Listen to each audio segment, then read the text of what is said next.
Good evening, ladies and gentlemen. Very warm welcome to today's masterclass on data trust imperative, technology governance, and the future of data protection.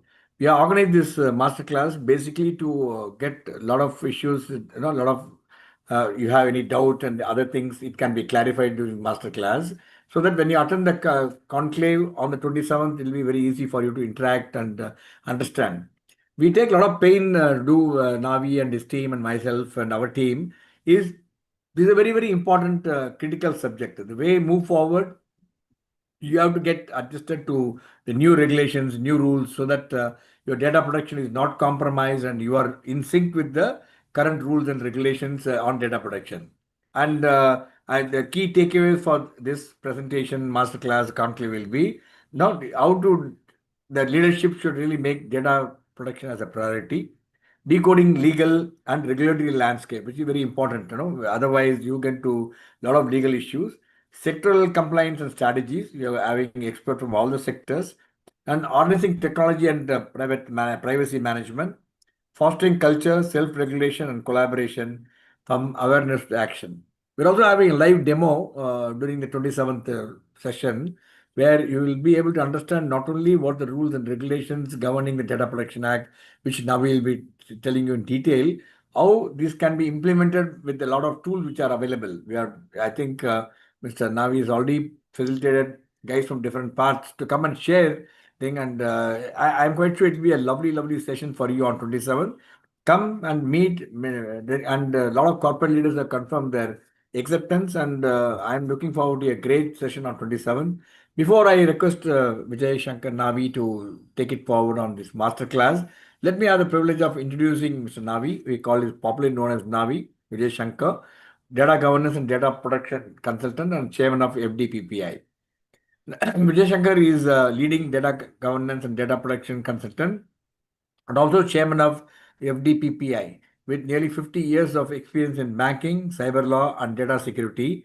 Now he has pioneered several innovations in cyber jurisprudence, created India's personal data protection standards of PDPSI and digital valuation standards DVSI, and actively worked in neuro rights and AI regulations. An author, an educator, and a thought leader, now we written key books on cyber law and privacy and continue to shape India's data protection landscape. I know the government of India and the people who matter in forming the rules and regulations regularly in touch with Navi and Vijay Shankar to take his feedback on various regulations which are drafted, and even the draft, the procedure also was vetted by the team of Navi and given the feedback. So there could be nobody better than Vijay Shankar to come and speak to us. He's kindly agreed, not only agreed, he's also doing the masterclass. He's also bringing some outstanding set of speakers to come and share the insights on 27th. We are doing all this to you at a very, very nominal charges to only to defray a portion of expenditure, where number of people are traveling from different part of India to come and speak to you guys.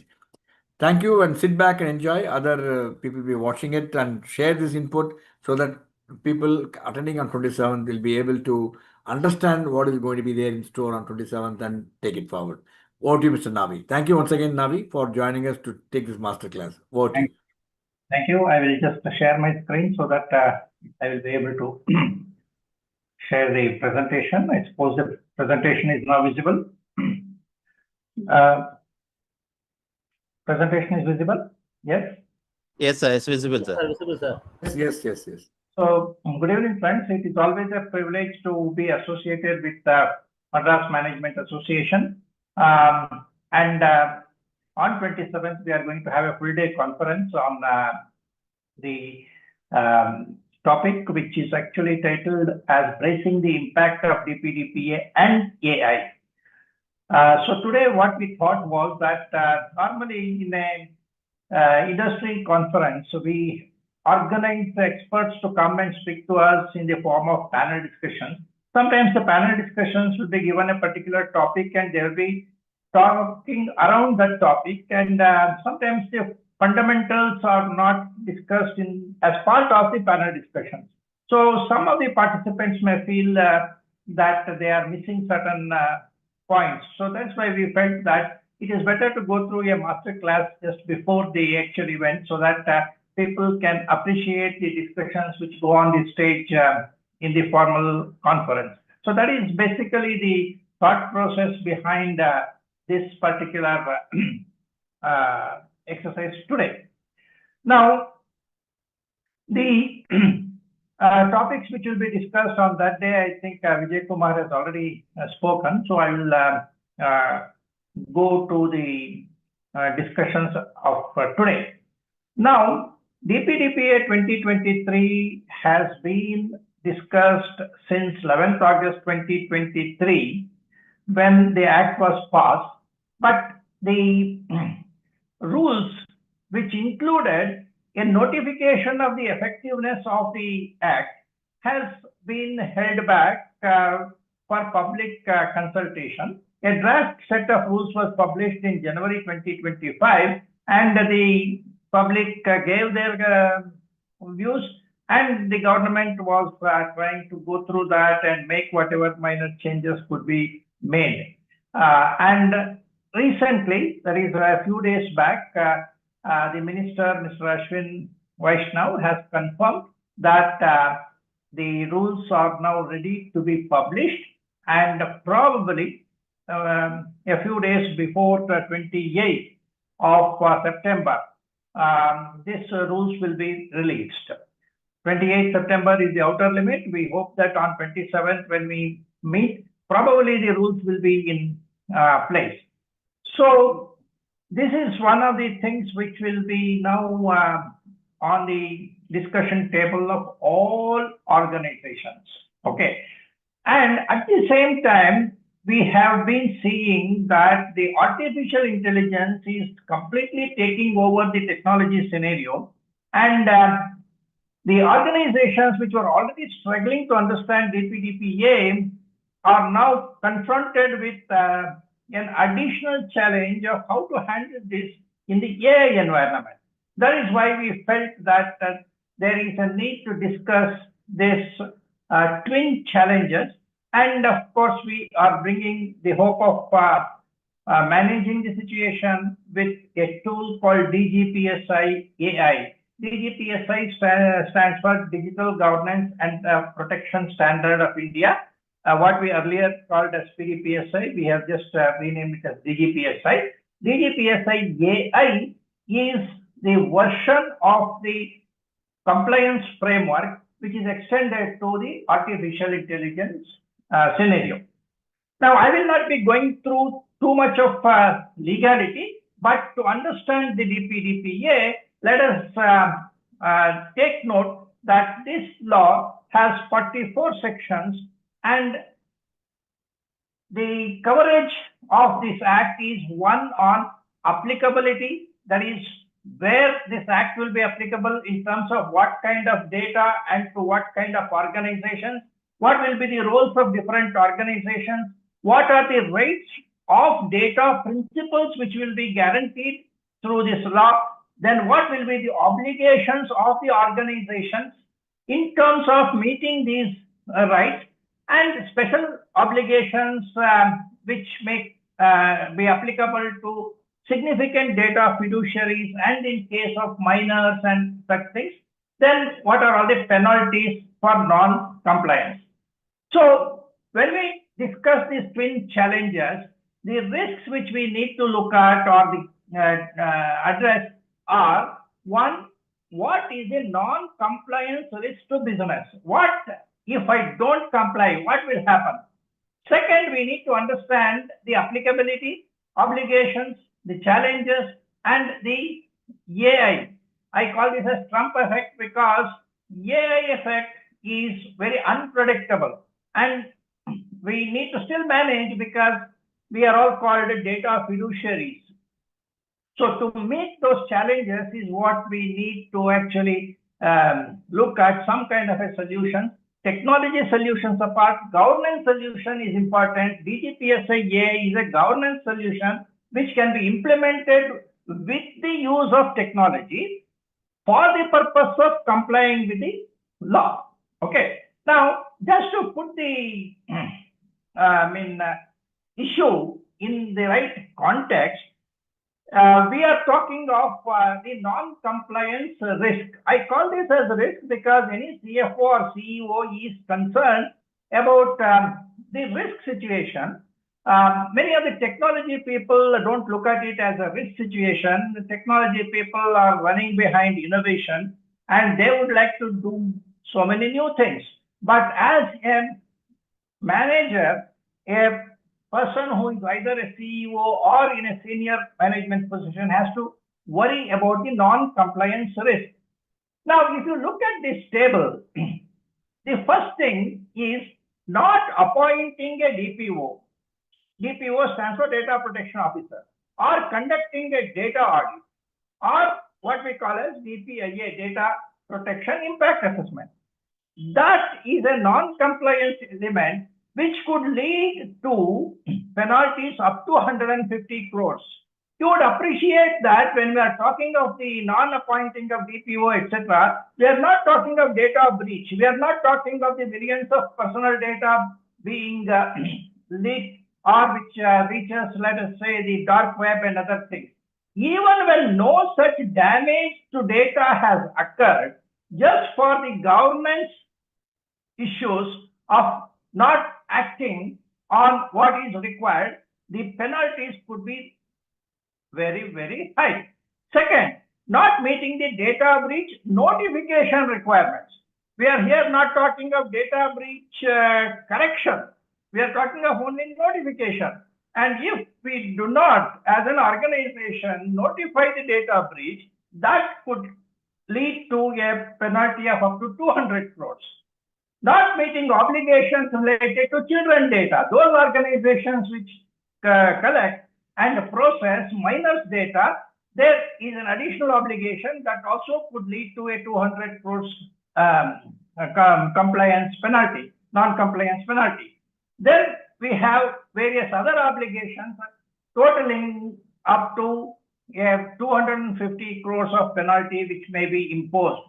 See, this 250 crores, 200 crores, these are all the upper limits. It doesn't mean that everybody will be fined to that extent.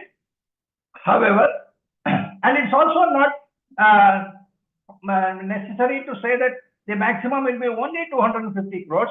The penalty could be more than 250 crores when more than one non-compliance issues are flagged by the regulator. Now, apart from these civil penalties, we have the old Information Technology Act 2000, which provides compensation to data principals. There is no specific limit there. Whatever is the compensation which a data principal may prove as damage, he may get compensated. And if there is a group of such data principals, which normally happens when there is a data breach, there could be a couple of millions of data principals. There could be a combined effect of penalties for each one of them, which could be as huge as 250 crores or more. Secondly, there is also criminal punishments such as imprisonment and fine in case of any breach of IDA 2000 regulations. Now, when there is a data breach of personal data, both DPDPA and IDA 2000 may apply, and therefore there could be this 250 crores penalty under DPDPA, which will be imposed by the Data Protection Board. At the same time, the adjudicator or a high court may impose some kind of damages which has to be paid to thousands of data principals. And over and above this, if there is negligence of any officer in charge of business or even the CEO, there could be criminal consequences under Information Technology Act. At the same time, this act has a unique provision where people making false complaints against a company by giving wrong information, such complainants may face a fine of up to 10,000 rupees. 10,000 is very small compared to 50 crores, but individuals should not be expected to send, say, mischievous complaints, because one complaint, like data access request, if a person sends you an email please let me know whether my personal data is being processed with your company. Now that is called data access request. Now to find out whether that particular email address is within our system, and if so, under what kind of reply, it will take a huge amount of investment and time for the organization. So for the persons who want to create a problem for a company, possibly perhaps instigated by our competitor, it is very easy to send a few emails every day from different people and make your whole corporate activity come to a standstill. To prevent such a situation, the Indian law has envisaged that let us put some 10,000 rupees fine on such mischievous complaints. Nowhere else this is there. In the case of GDPR, first exercise which every corporate board has to do is to look at the what we call as privacy impact assessment. What is the business impact of this act, which is going to be notified very shortly.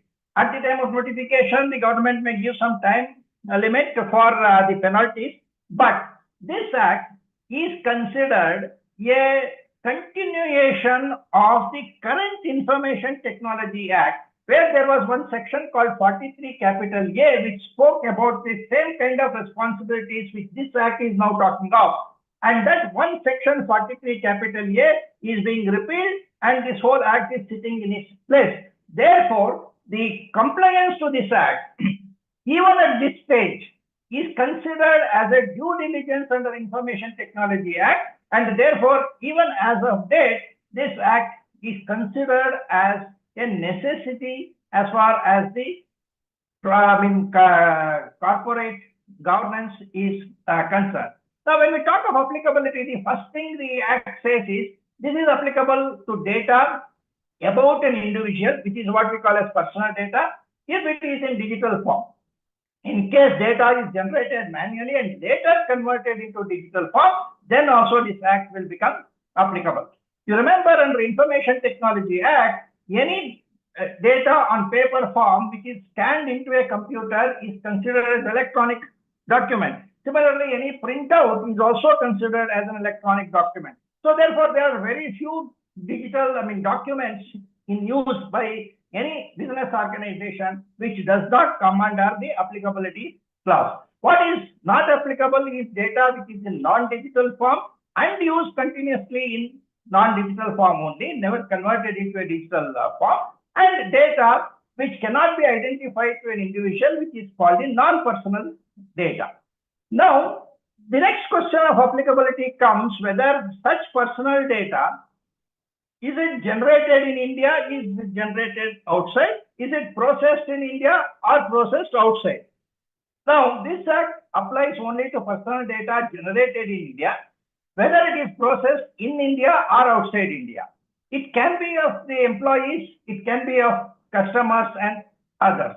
Now, it is possible that data may be collected here by one organization which may send it out for processing outside, or an organization from outside may try to collect the data from India. As long as such personal data is used for delivery of any service to data principals in India, that is, if that foreign organization is doing a B2C transaction in India, then they will be coming under this DPDPA. So all the foreign companies, multinationals who are established outside India, but they are collecting personal data of Indians either through their website or through any offer of services, eventually to be used for delivering some services to the Indian individuals, such companies will also be coming under DPDPA.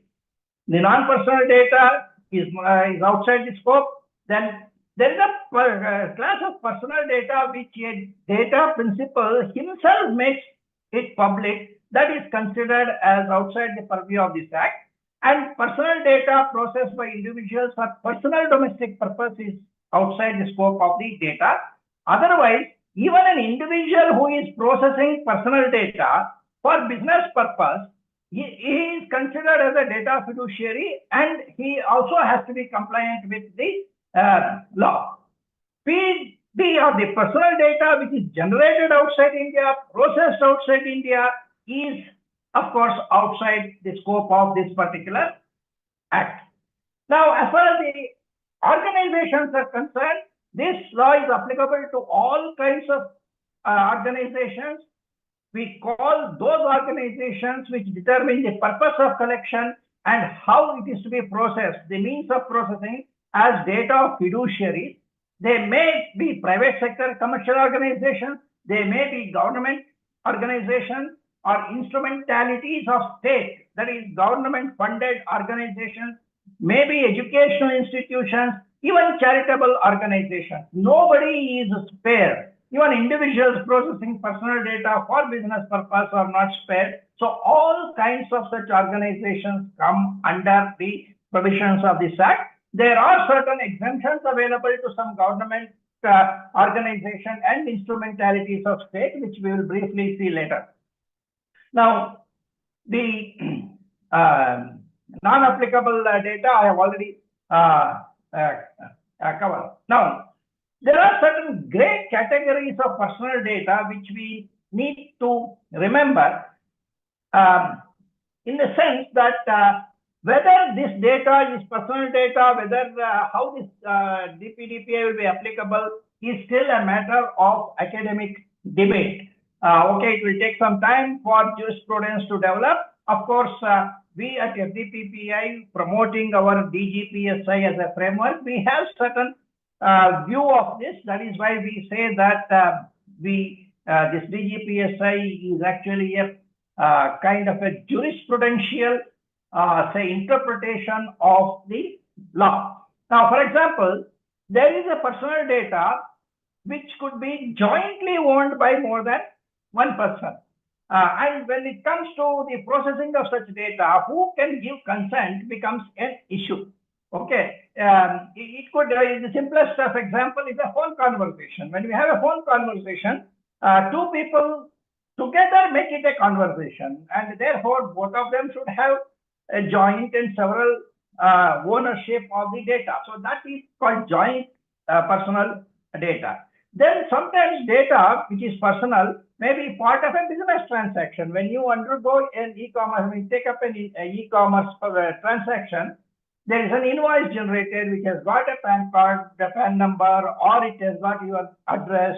The item which you have purchased is delivered to your house. Therefore, there is a residential address, telephone number, and email address. All this is there in a part of the invoice. Now, that is from the business point of view, that is business data. From my point of view, it is still personal data which is being used. So there are such kinds of data. Then we have data that belongs to an organization, but it is allocated to an individual for limited use, such as a business contact data. For example, if there is an email raghu@companysname.com or customer service at company.com and Raghu is made the person in charge, that is to be called as business contact data. It may have the name of Raghu, but it is still a business contact data, may not be a pure personal contact data. So in such cases, sometimes we have some conflicting views because GDPR takes a very different kind of stand. And there has been at least one case where an email like customer service at company.com was considered as something on which the individual employee of an organization had rights. And when the company refused to allow him access to that email after his termination, the supervisory authority actually held it in favor of the exiting employee and even fined the organization. So that is one kind of extreme viewpoint which GDPR people take. We in India, I don't think, follow these things blindly. Anyway, this is a matter of say debate, and maybe at some point of time in future we will have clarity when a case goes to Supreme Court and precedence is created. Now, there is also a personal data which is voluntarily converted for business purpose. For example, most of the people in the Western countries, if you give Gmail ID, they simply don't consider it as a business email. They consider it always as a personal email. They don't look at the possibility that I may be an employee of Google and I may be having a Gmail ID as my business ID. Or I may have an ID like navina@gmail.com, which I voluntarily want to use it for business purposes. So that right of choice I would like to exercise. Maybe that should be considered as business ID. So these are some of the great categories of personal data which we will try to explore as the implementation evolves in India.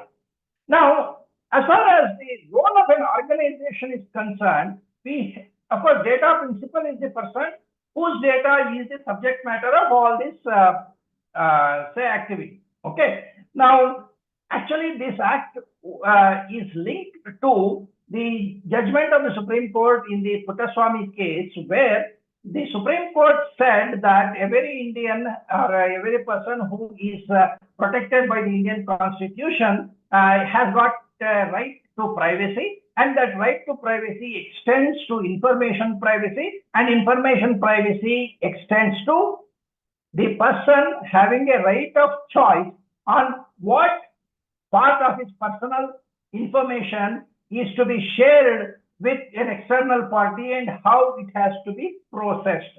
So that right of choice is what was declared as a right to privacy.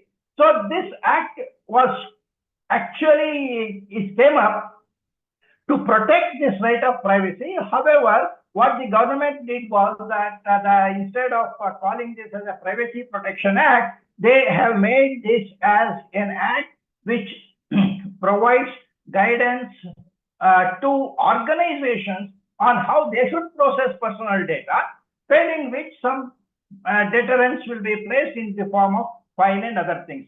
It is presumed that by imposing certain reasonable security and governance practices on the industry, you are indirectly protecting the privacy of the individual. So therefore, even though this act does not speak of privacy, it protects privacy indirectly. And that is why it calls this particular organization which collects and processes as a data fiduciary. When you say somebody is a fiduciary, you are recognizing him as a trustee, and a trustee has responsibilities beyond the written words of law, and that is the person who is also obligated to be compliant with the law, and if there is a penalty, it will be imposed only on the data fiduciary. Now, some of the data fiduciaries are considered significant data fiduciaries if they are processing large quantity of sensitive personal data. They are having additional responsibilities. There is a special category of data fiduciary called consent manager, who can manage the consents of a group of data principals and help them in dealing with the data fiduciaries. And a company which does not determine the purpose or means of processing, but processes personal data on behalf of another company, is called the data processor. These are the kind of stakeholders we will be seeing in this particular act.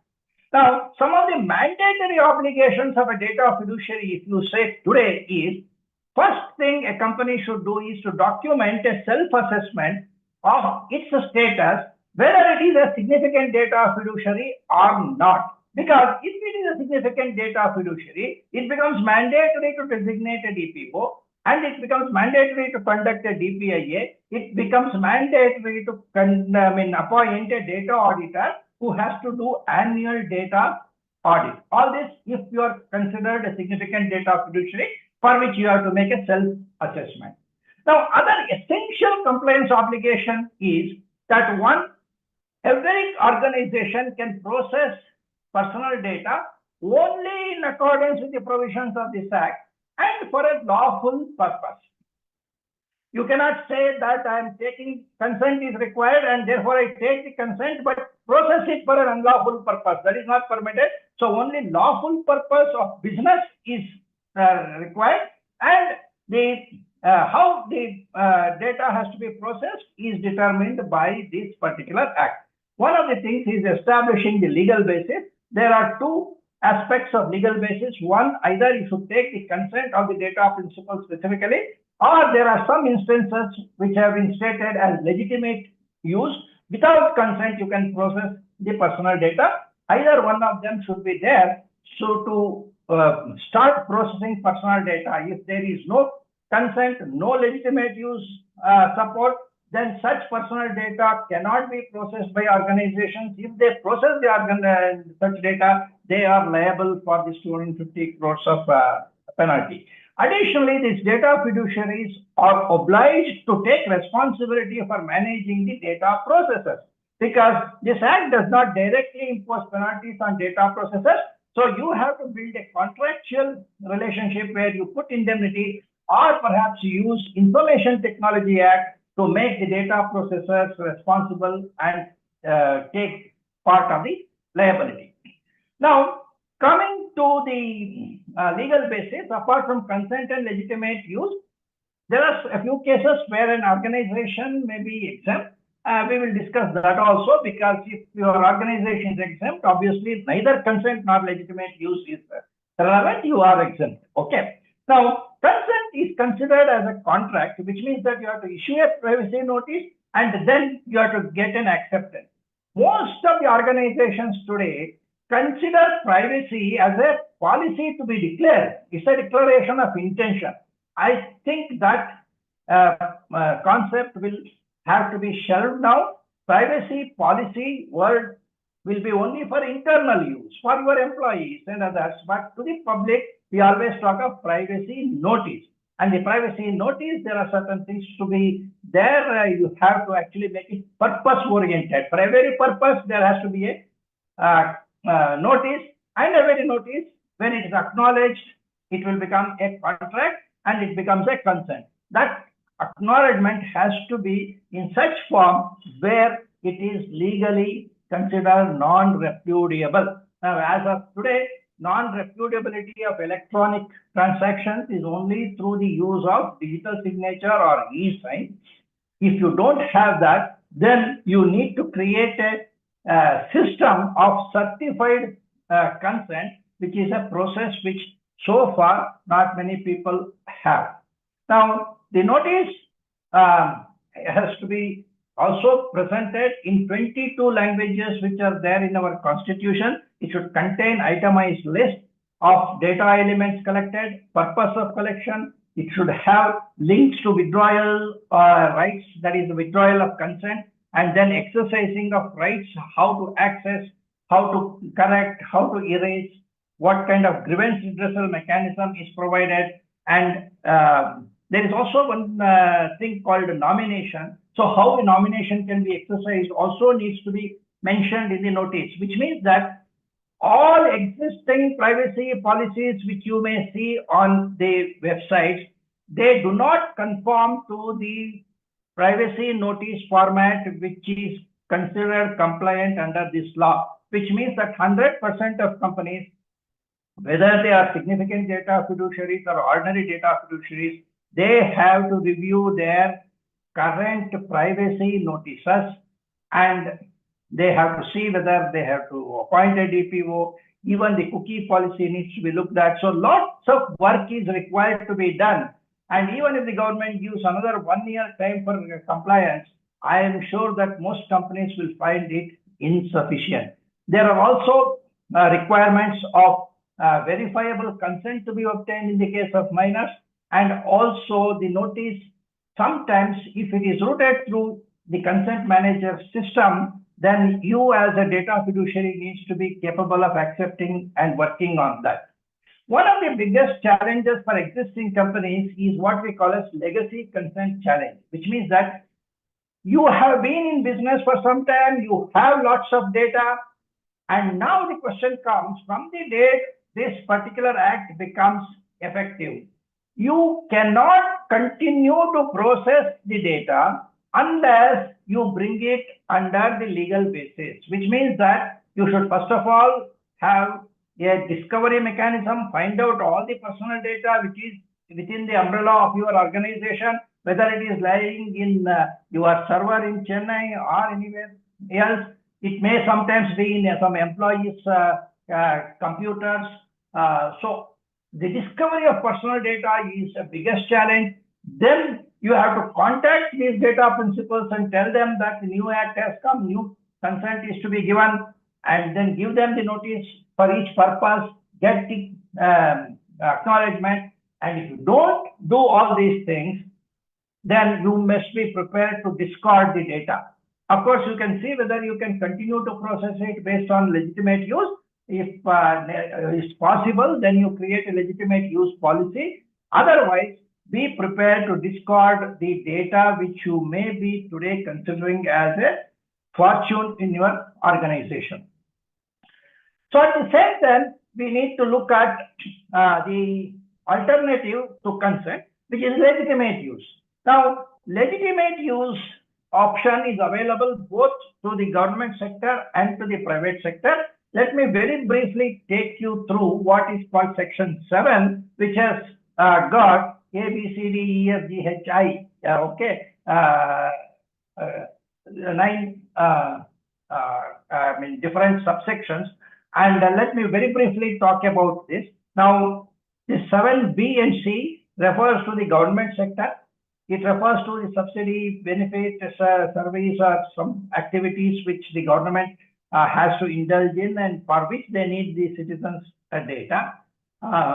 Particularly if the Act says that only if a previous consent has been obtained, you can continue to process, which means that any new processing activity to be undertaken even by the government may require a sort of a consent.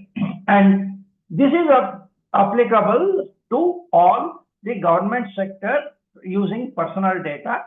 Though today, many of the government organizations don't realize this responsibility. Okay.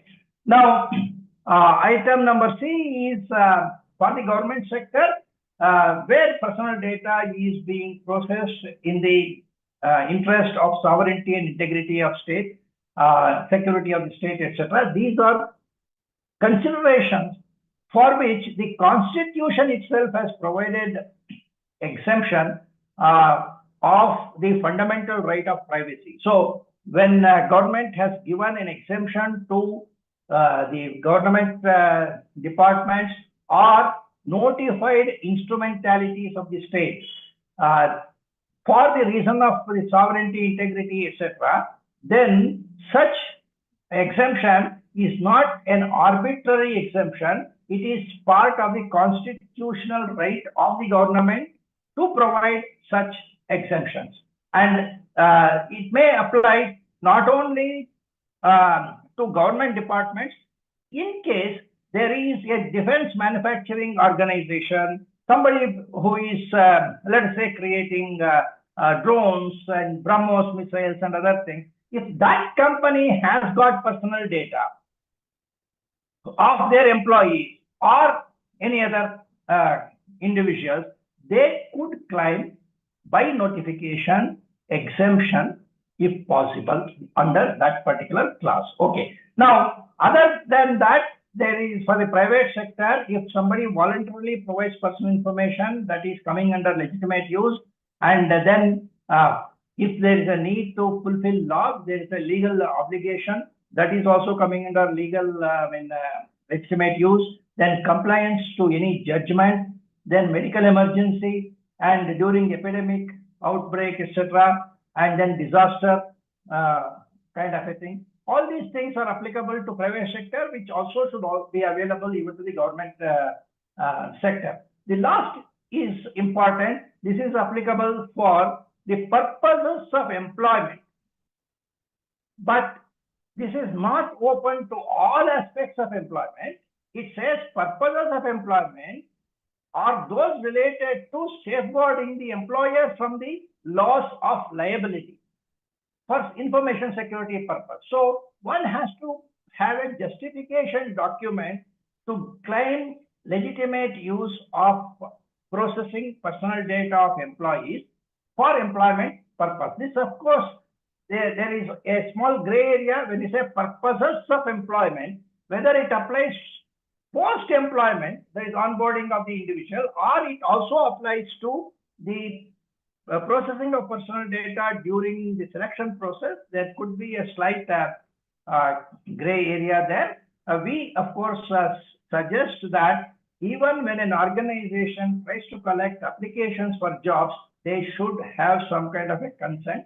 Later on, they can convert it into an employee consent. Okay. Then there are a few aspects of exemption available under Section 17, relevant both for private sector and for government. For private sector, what is important is during mergers and acquisitions approved by the court, if processing is required, there can be an exemption. If there are financial institutions as defined under the law, like the banks and others, if they are having a default customer and they want to collect some information, they are exempt. Otherwise, the fintech companies are not having any exemptions. Okay. For the government sector, courts and law enforcement people, and for this national security, there will be exemptions.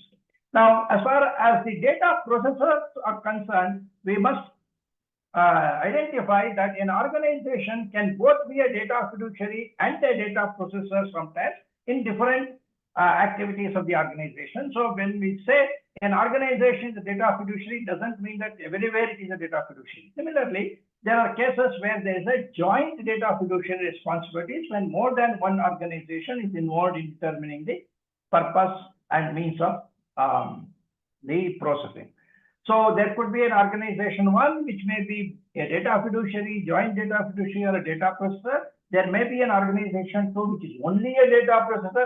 There can be an organization three, which may be a joint data fiduciary. So when you are getting into a contract with a data processor, you must ensure that the status of that person is similar to what is given in this chart as organization 2, that it is actually a data processor.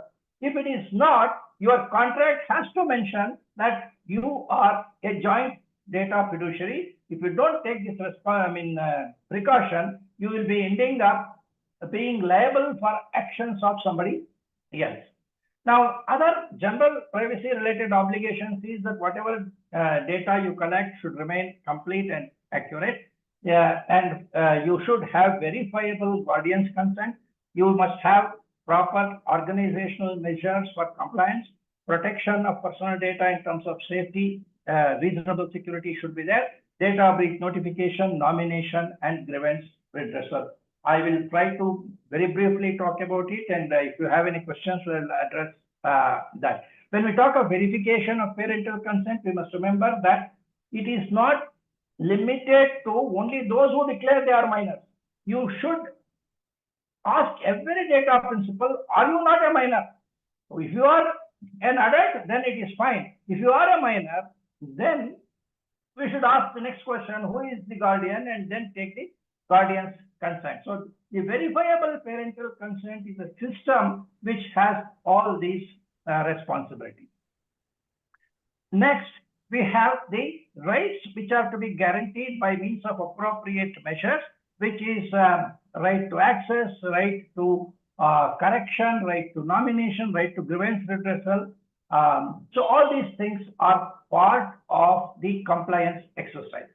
Now, when we talk of security, the Act, through the draft rules, have so far said that you need to look at encryption, masking, and use of virtual tokens, apart from data access control, monitoring of logs, and so on. So the entire gamut of things which you are aware of in the ISMS becomes necessary to be applied for the personal data here, plus something more because privacy obligations are there.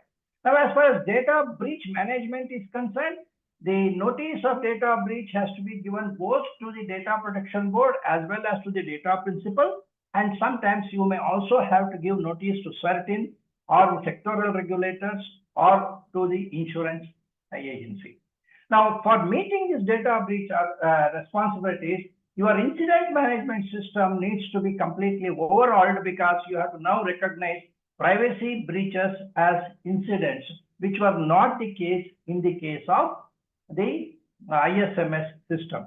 Nomination is also a very important aspect, because you have to register the nomination at the time of collection of personal data, then recognize the event of death when this nomination becomes effective, then you have to notify the nominee, verify the identity of the nominee, and settle the process, go through a settlement process. All this is completely alien to a data fiduciary other than the bankers. So this is something which organizations need to work on.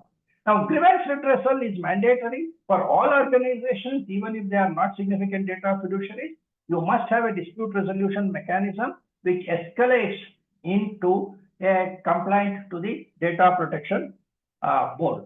Now, as far as cross-border transfer is concerned, which is an important aspect of GDPR, this act is, as of today, reserved the right of the government to restrict the transfer. We have to wait for more rules to come up. There will be perhaps some restrictions to different countries or territories, and RBI notifications of data localizations will prevail, and there could be restrictions separately for different types of data, such as biometric data, DNA, even data which is used for AI training abroad. There could be some kind of specific restrictions. So we have already discussed the consequences of non-compliance to the company as well as to the data principles. I have told 10,000 rupees fine if they don't follow a particular pattern of duties. Now, the consequences of non-compliance to data processors should be recognized from the Information Technology Act, which has a section called Section 72 capital A, which is contract based. So organizations, when they draw their data processors contract, have to ensure that the provisions of ITA 2000 continues to apply, even though this is a personal data processing scenario. Okay. Now, the last few minutes, I would like to address something about how AI has made a change to the whole system. Now, in terms of AI, today we are looking at the perspective of the deployer of AI, who is a data fiduciary. Now, in a data fiduciary context, AI may be used for customer interaction, privacy notice generation, consent collection, and so on. These are all the functions of the privacy. Now, AI is not an ordinary software. A traditional software works on the principles of I give you a certain code and the software will do only as per the code. Okay, so you may say that it is a garbage in, garbage out principle, but there is some control. The software cannot do things which it has not been coded to do. Therefore, if the software is used as a tool, the human is automatically there to take the responsibility. But today's AI thinks that it knows more than what the coder has given in the form of training. They hallucinate. They are not trained to say, I don't know. Therefore, they invent answers, they go rogue, and because of this, AI is unpredictable and unreliable. And if it is used within a software, the software is unreliable and unpredictable. If that software is used for processing personal data, your processing itself is unpredictable, unreliable, or the risk involved in such processing is indeterminate.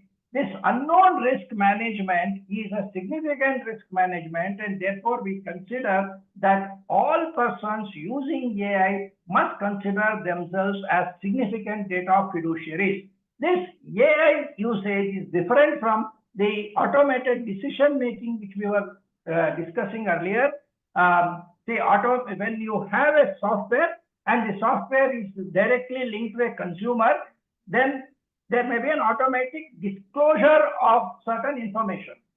Second, if that disclosure involves some decisions like changing of the credit score or something like that, we used to say software is used for automated decision making.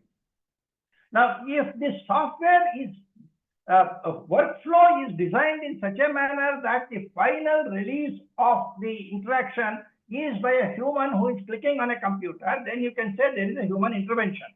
If you are directly allowing the software to deal with the customer, then you are talking of automated decision making.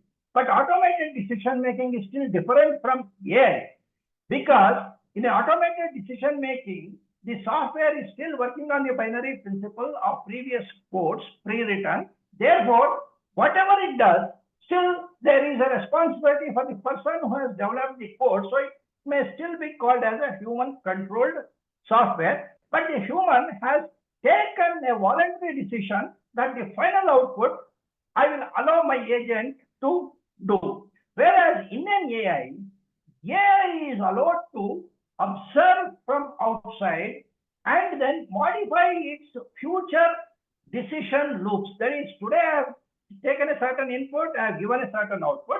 Now this output was accepted, rejected, something like that. Now I will change my next output for a similar kind of a data input. In a way, the AI is allowed to alter the coding of the algorithm. So that is real AI. And normally AI people will say we will develop certain probabilistic outputs, and whichever is more probable we will use. But somehow we do not know whether it is being strictly done in the same manner. Otherwise, we would not have had so many hallucinations. Now, that is why we are expecting that in the DPDPA AI, that every developer of an AI actually provides a explainability document, and the deployer collects that and uses it for defining his privacy notice. See, when I am giving a privacy notice and saying that I am using an AI, the explainability of how this AI functions becomes part of my privacy liability. In fact, there is a section called Section 11 of Information Technology Act 2000, which says that any automated action of a software is attributable to the person who has caused that software to behave in a particular manner.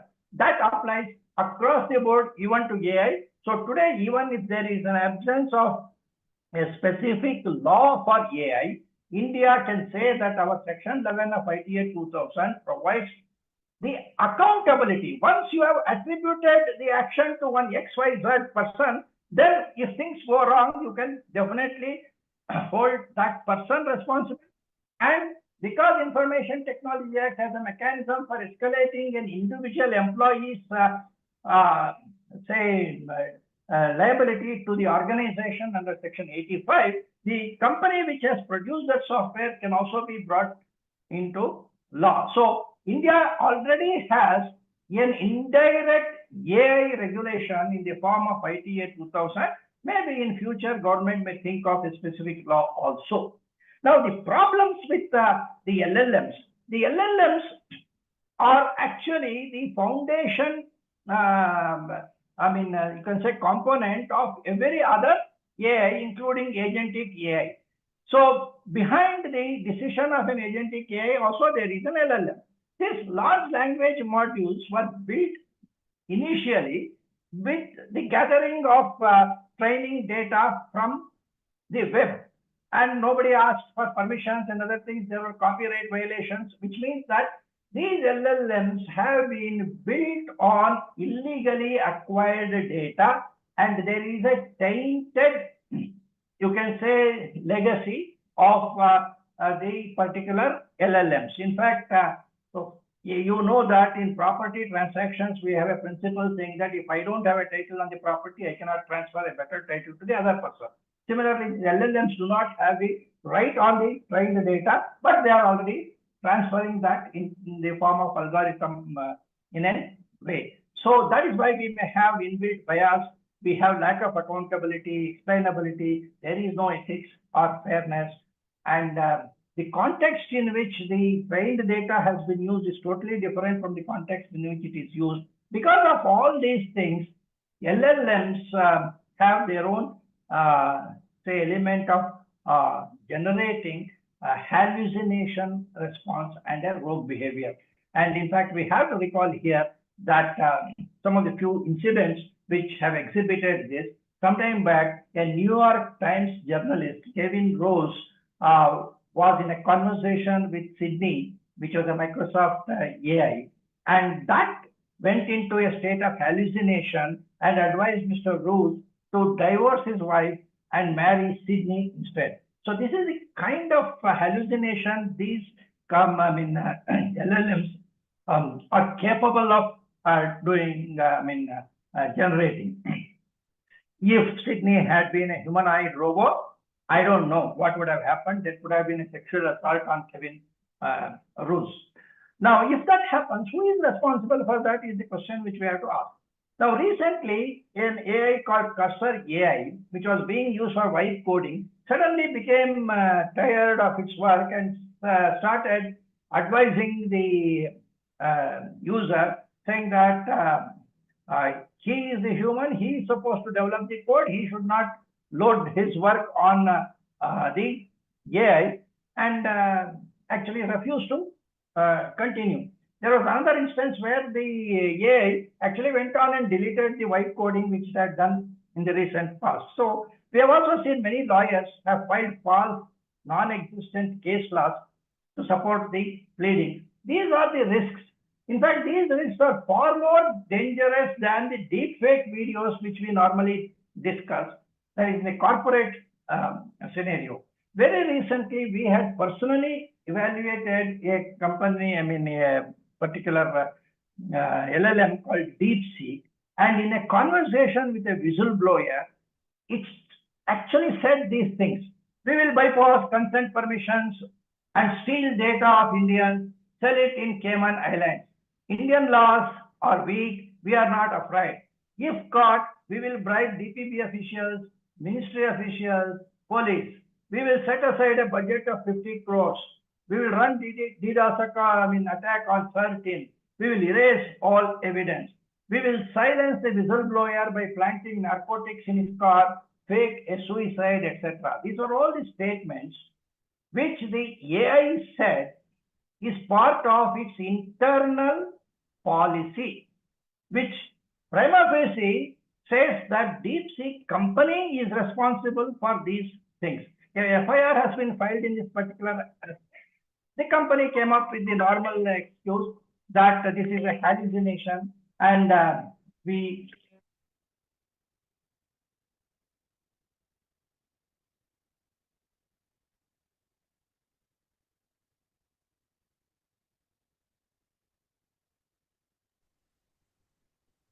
Now we are not able to hear you. Maybe check your. Are you muted? Sir, audio is not hearable, sir.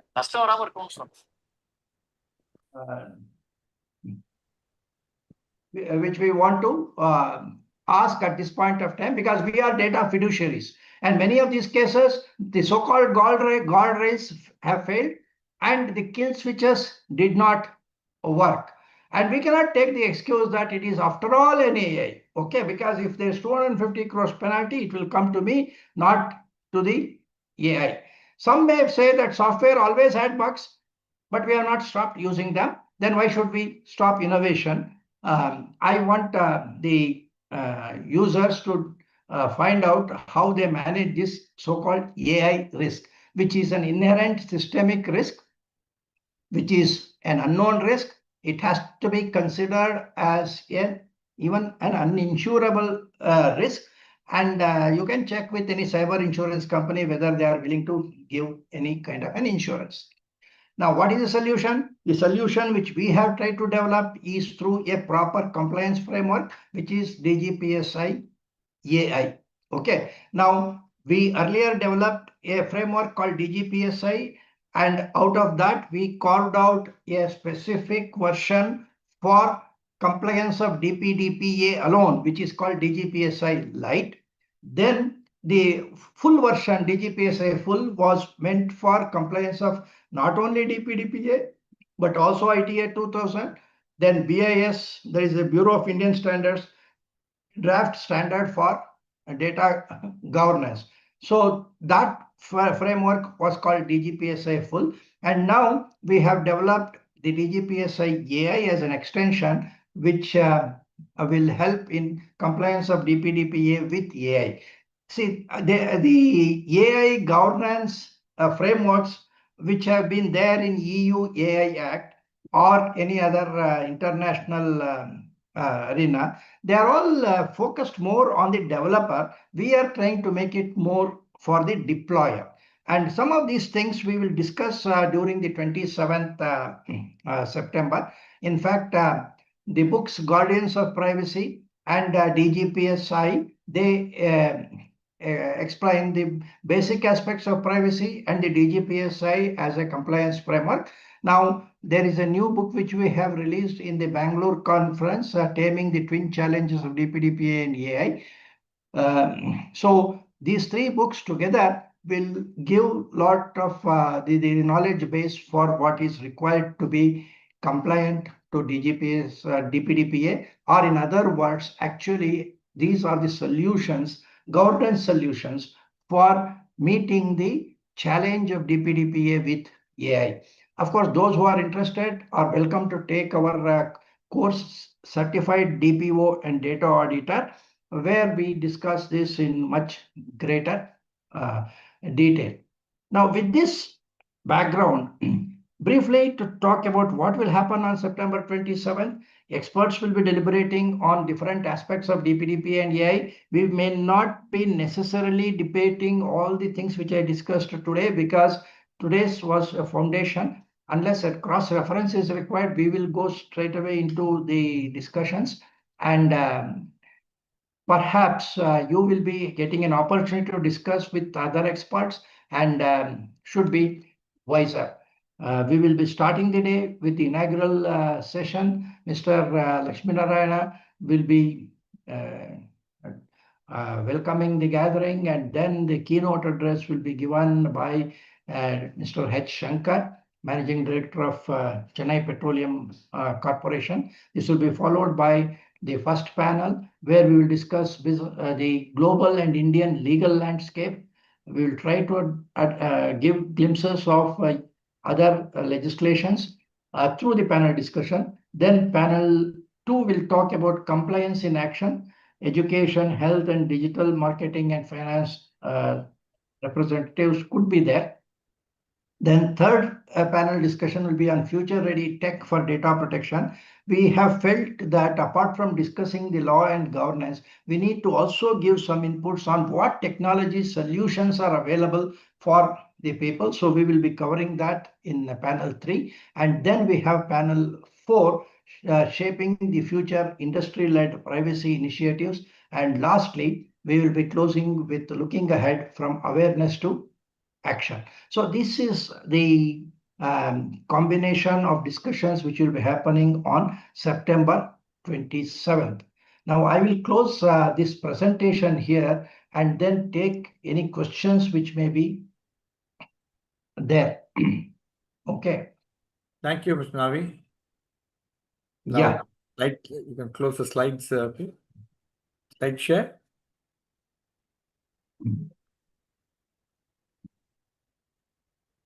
Thank you. Shankar, you can slide now. Yeah, good.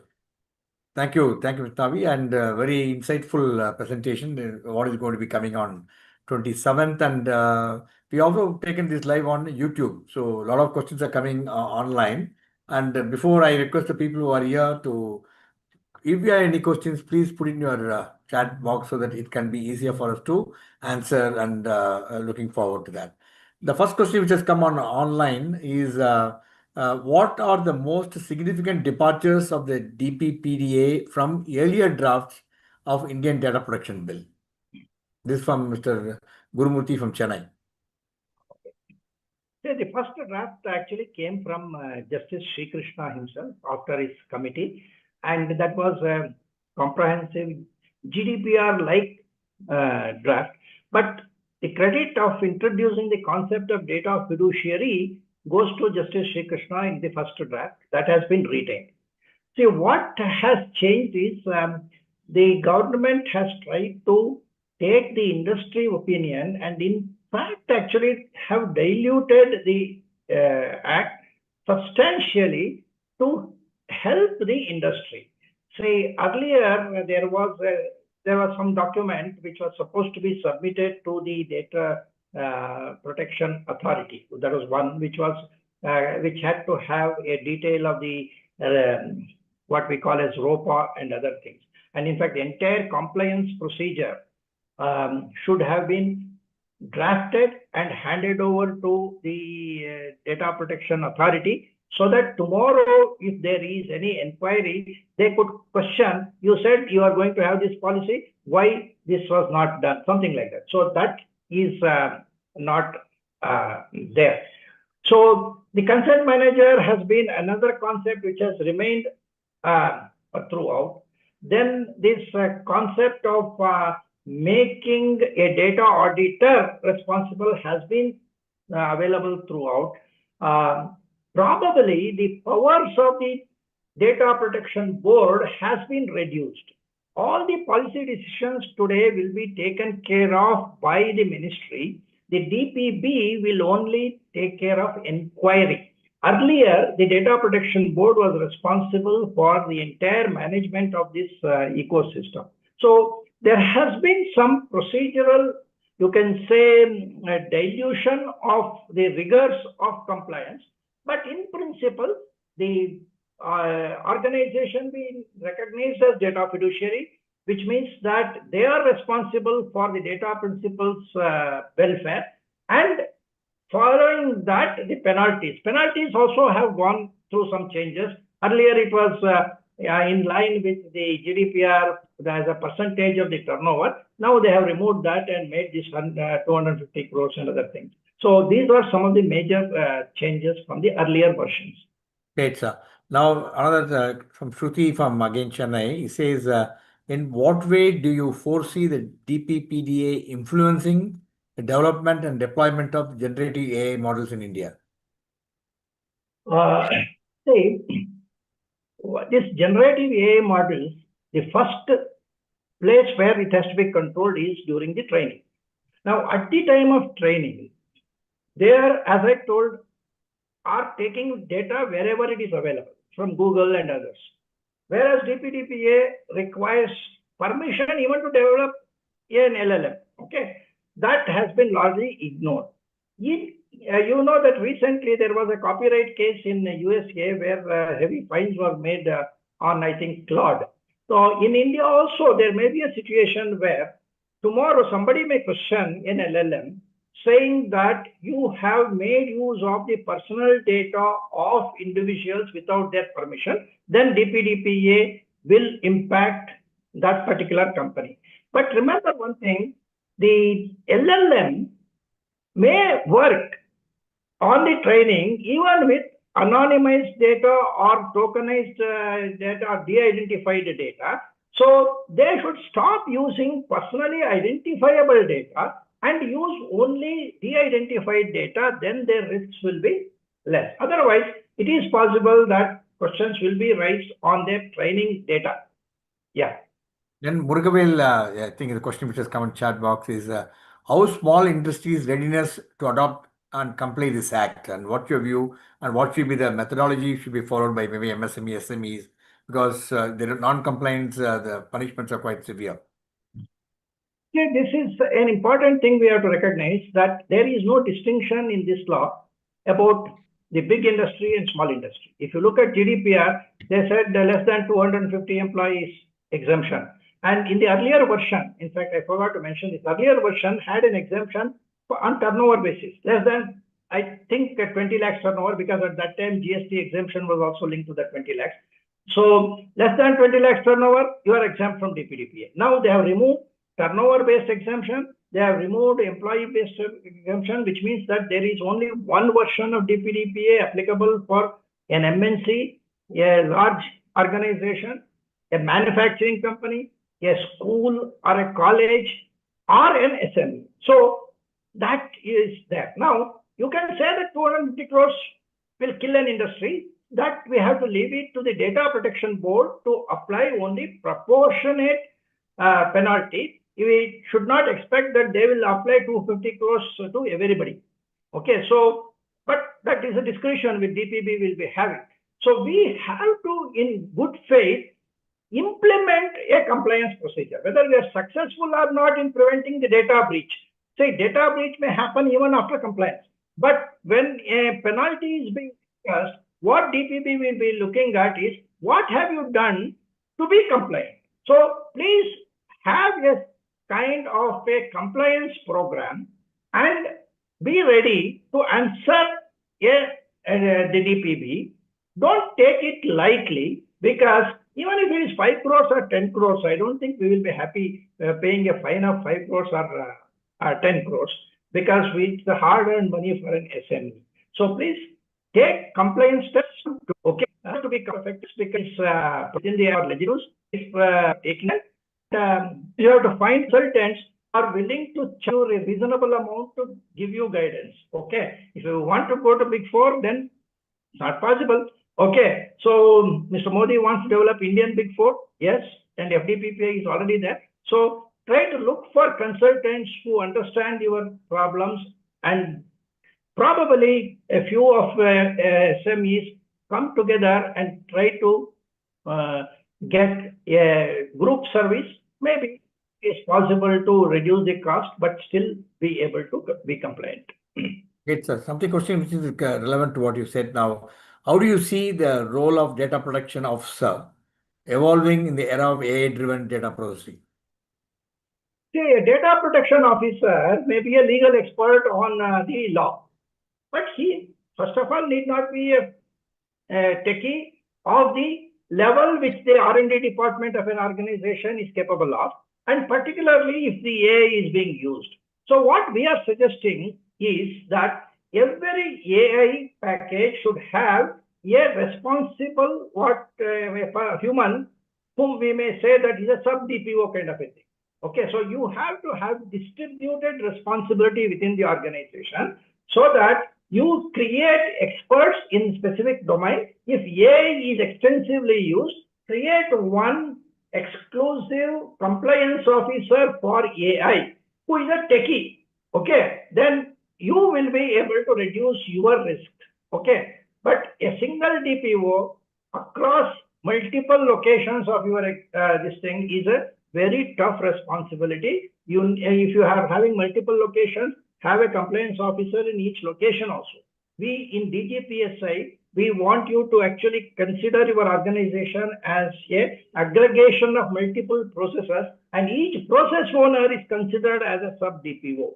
I think we will discuss that later on 27th if necessary, but there is a thought process in DGPSI to assist the problem which you have raised. Yes, sir. I think there's also a question relevant to what you said now regarding the cost. How might the smaller organizations and startups balance compliance cost with innovative pressures? Innovation. I want you to group together, first of all, okay, share the cost and have an external advisor. And of course, DPO has to be an internal employee. You cannot have an external person appointed as a DPO like is possible in GDPR. So you have to designate a local person.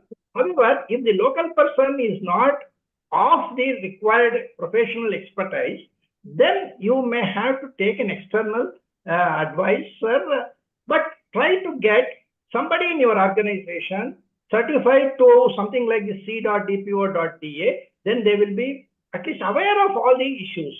Okay, technology-wise and other things, you have to support them. But it is possible. But organizations have to come together and sort out this problem. Same thing I had said even in Information Technology Act. Single organizations will find it difficult. Please group together and then address the issue. The question from Delhi, Mr. Gupta. We want to know how will DPDPA compare with the EU's GDPR and upcoming AI Act? Are Indian companies at an advantage or disadvantage? See, GDPR is applicable for data generated in EU. DPDPA is applicable for data generated in India. if an Indian organization is processing GDPR data here because it's a data processor, that is exempt from DPDPA. So the two are different. They are applicable to different data sets. So it is not necessary that both should be compared.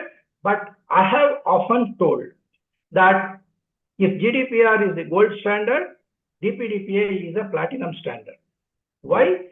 Because we have decentralized responsibility. We are talking of you as a data fiduciary. Once I make the data controller data fiduciary, the question of the data fiduciary restricting himself to the words written in the consent form or words written in the act does not arise. You have to grow above that. It is like if you are managing the portfolio of a minor, if the minor says invest in Larsen and Toubro, invest in TCS, you may or may not accept it. You may say, no, sir, this is not good for you. You try to take something else. So the portfolio manager of a minor is expected to take care of the beneficiary because he is the trustee. Similarly, Indian law has said you are the trustee. Once you are designated as a trustee, you have been elevated to a position, you have to take care of the privacy. So the single aspect makes this law much more effective than the others, GDPR. And the use of consent manager, which it will take some time for consent manager to come in place, but that is a concept which is not there in GDPR. Data auditor is a concept which is not there in GDPR. These two together will help both the data principals as well as the data fiduciaries to ensure that the compliance is kept at a high level. It's last two questions, sir. One question has come from Bangalore. Again, we have City, Mr. Arvind. He says, beyond compliance, how can Indian institutions and businesses leverage DPPDA as a trust building tool in the digital economy? See, every challenge is an opportunity. Okay. So if certain data fiduciaries are concerned about how to be compliant, how to avoid 250 crores, then the developers of solutions have to come up and say that I have the solution here. So I think it creates an opportunity for building solutions of various kinds, and that is what they have to take advantage of. For that also, you should understand what is DPDPA, and you should be able to empathize with the requirement of the user. Even if AI is there, let AI be there. AI will complicate things further. Then correspondingly, solutions also will have to address that. But ultimately, a data fiduciary handling AI risk has to assume the risk of unpredictability, and that is something which needs to be managed. So if you are an AI expert, you better develop some solutions like AI audit. The auditing of an AI solution itself is a high-end expert activity. So developers would have developed something, somebody, and the deployers are actually, you take a cooperative bank or somebody, they are not experts in AI or any solution. They need your assistance. So become an AI auditor, and in the DPDPA context, we are DPDPA auditors. We need assistance from AI specialists. So team up with the legal DPDPA auditor and try to provide a comprehensive solution. There are great opportunities. You can be a startup on your own, even for compliance. Finally, sir, and the question from me. And what message would you give to the business leaders and technologists and other management professionals attending the MMA conclave on 27th September? How should they position themselves in this new data trust imperative? See, first of all, they should not be complacent. Like, let the law come, then we will see. Let somebody be fined, then we will see. I think they have to be proactive, because if not today, after 3 months, after 6 months, the law will start pinching. And the data, this compliance is not an overnight thing. It takes 1 year. It is not even 3 months or 6 months, okay, for any organization. So have as much time as possible at your hand by starting early. So now you know that this act is coming. Start your first act, which is a board resolution that you should go for a privacy impact assessment. And the first assessment will be whether you are an SDF or not. If you are a significant data fiduciary, then how to identify a DPO, how to identify a data auditor. That is a 3 month program. You have to create a governance committee. So There is a whole lot of things. And if you are a public limited company, have an independent director who is capable of understanding DPDPA, particularly if you are in a consumer business.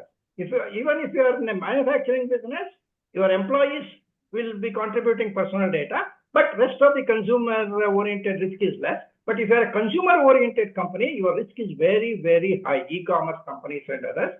Please give the due importance and then start working on compliance from tomorrow, say at least from 27th. Great, Mr. Navi. As usual, it's always inspiring to listen to you. And I think you set the tone, set the context for what is going to be there on 27. And I only hope the people who have watched today take this message to the people who are not watching it today to make sure they come and attend. And this is all what we are trying to bring it along with DPPA and MMA, so that guys understand what exactly in store and they don't get caught napping and get into serious trouble. Thank you, Mr. Navi. It's a pleasure to have you with us and looking forward to receiving your MMA on 27. Thank you. Thank you, friends. Please be there on 27th. We'll discuss more. Yeah. Thank you and bye-bye and good night, sir. Bye. Thank you. Bye.